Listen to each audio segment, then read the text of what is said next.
What's up, everybody?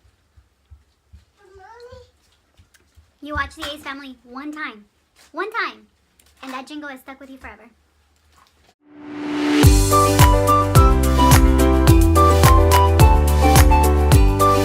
Hello everybody, welcome back to my channel. Today's video is an exciting one because it is a collab with my good YouTube mommy friend, Dalia.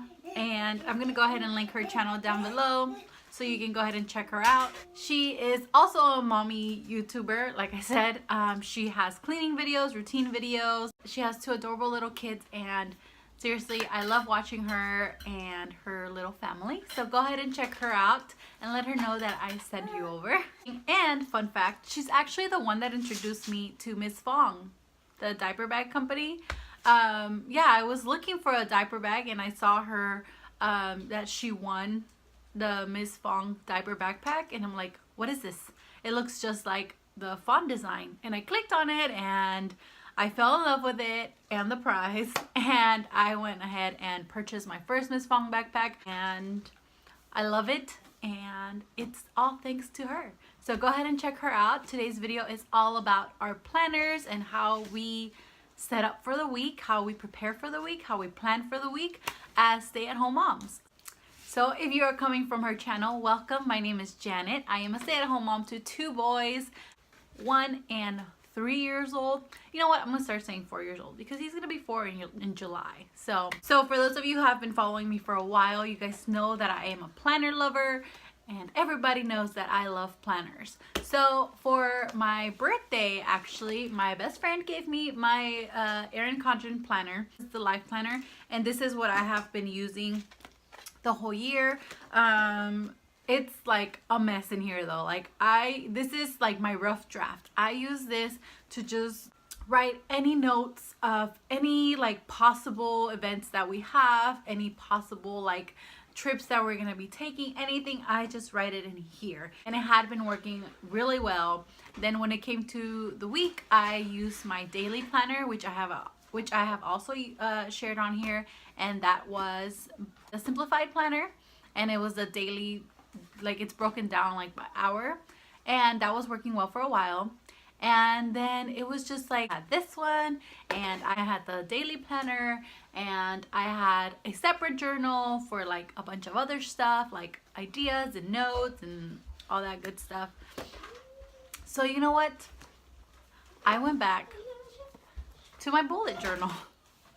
So I love my bullet journal. I can put everything in there, but there's just a few things that I'm against. There's a few things that stop me from sticking to it, or like fully on with the whole method, like the bullet journal method and whatever, right?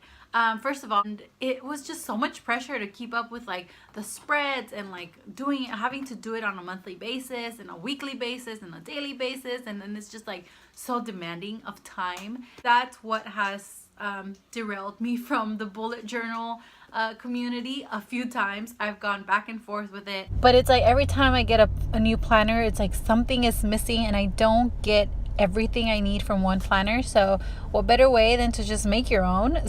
So I will go ahead and link down below all the materials that I used, my pens, my journal, my highlighters, everything is going to be linked down below for you. So I'm going to go ahead and just quickly show you how I set up my weekly display, my weekly layout. I like to see everything, like my week at a glance, and I think that's what most planners are missing for me. Like I want to be able to see, like, just get the gist of what's going on that week, what's the weather, what's for dinner, like at a quick glance, not having to go like day by day. And I think that's what most of my planners have been missing, and that's why I can't get enough of the bullet journal. So this is a really quick setup that takes me 5 minutes to do. And yeah, so I do like to have a specific order of how I plan things, and this is usually how I plan for the month. So I always start off with life stuff, like whether it's a birthday or events, outings that we've already pre-planned, holidays, all of that is going to be scheduled first. That way I don't schedule over something that I've already committed to.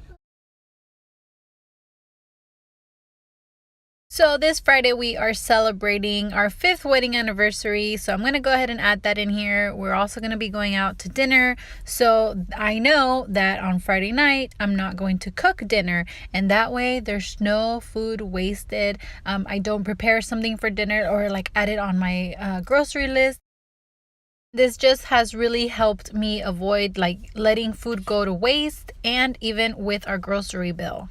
So next up, I just go ahead and collect the bills that came in throughout the week, and I just add it on whatever day is due, and just so I don't forget.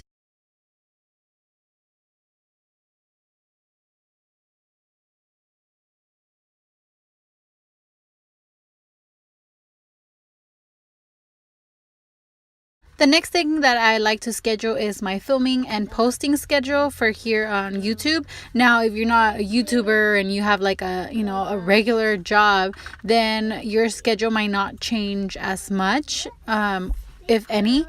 So you would probably schedule that in before you can schedule any like luncheons or whatever, because you're at work. So just whatever works for you.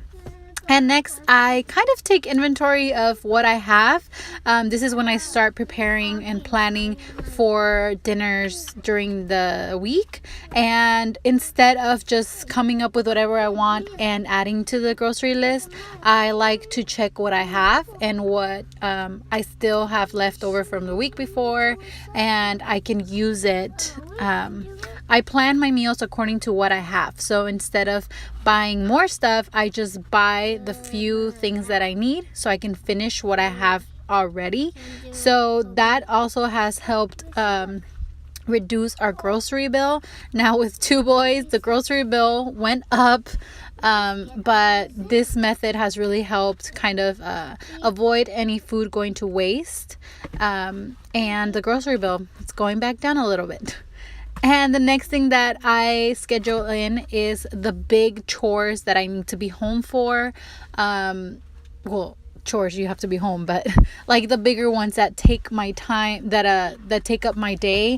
And usually I like to schedule these in when I'm not going to be filming, when I'm not going anywhere, and obviously I'm going to be home and I can just be in a t-shirt and a bun. So I like to schedule those in also in that specific order. I'm not gonna, clean the bathroom when I have a dinner date, because it's just gonna set me up for failure. And the last few things that I scribble on here is the grocery list. Throughout the week, I add on to this list, and when we go shopping, I have this handy. And another thing that I started keeping track of that I didn't before is the weather. Having 2 boys, I really need to keep track of if it's going to rain, if it's going to be sunny, just so I know what to carry with me, a spare of pants or sweater, etc. So I started tracking the weather. I always like planning in this order just because I feel like I get to prioritize. Like that's the first step to prioritizing certain things. Whatever I put on top of the list, that's usually what's gonna get done. So that's why I like setting it up like this. And also for financial reasons, like sometimes like certain things like trips or things that are decided within a group, like we go out with our friends all the time, so when it's decided within a group, then it's kind of out of our control, like to not go out on the weekend when we have rent and car payment and like that sort of thing. So we usually, the very few times that we go out, I try to kind of schedule them in when there's going to be a week of not a lot of spending, or when I know that we're gonna have a little extra money, because we don't have all the bills piled up that week or the week before or whatever. So that's why I like ordering it in this way. And also it's like, when I don't do it this way, I feel like I'm setting myself up for failure, setting up my family for failure, because my family does depend on me to plan out our week. As efficiently as possible for all of us. So yeah. And lastly, I go on and update my command center. This is how I keep my husband in the loop, and it's something that I can just glance at and I know what's going on. So I make sure that my bullet journal is synced up with my calendar on my wall, and also my menu board is filled out. And yeah, that is pretty much how I keep track of my week. There you have it. That is how I plan for the week. I hope you find some use for this and find it helpful in your routine, in your weekly planning. Or if you don't plan, you just kind of wing it. I hope you find some pointers that can help you get a little more organized. I just find some sort of like peace knowing that I have a plan. Yeah. See. That I have a plan for the week. Also, just like sitting down with my planner and like planning it all out, it's like soothing for me and a little bit like and somewhat therapeutic for me. So that might not be your jam, so I'm not offended. It's okay, but I do hope that you found, I hope that you can like nitpick at these tips and yeah, figure it out so it can work for you. So that is it for today. Again, thank you so much for watching. Don't forget to check out Talia's channel, and if you are coming from Talia's channel, don't forget to give this video a big thumbs up and subscribe. Don't forget to check out that giveaway video linked down below. That is it for today. Thank you so much for watching. I'll see you guys next time.